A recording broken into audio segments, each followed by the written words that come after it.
There's a big question mark over whether we are starting to see the labour market turn down a bit. So we had the general election, which perhaps caused this blip that we saw last month, this weakening trend. So today's data will, I think, give some reassurance that the labour market and the economy in general is still in fairly robust health.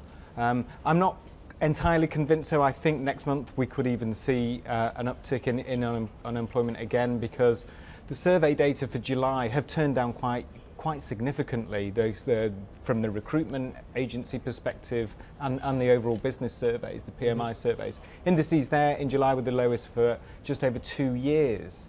So looks like there has been some cooling, but I think the reassuring thing particularly is the wage growth. We're still seeing decent wage growth with all these compositional effects that we talk about as well. Yeah. It's quite... So as you say, that survey data that you're pointing to hasn't fed through this month. Let's talk about the wage growth, because quite a lot of confusing messaging from the MPC last week, but the one thing they were quite clear on is that they figure wage growth is coming and will in fact strengthen this year. It's further from where it is.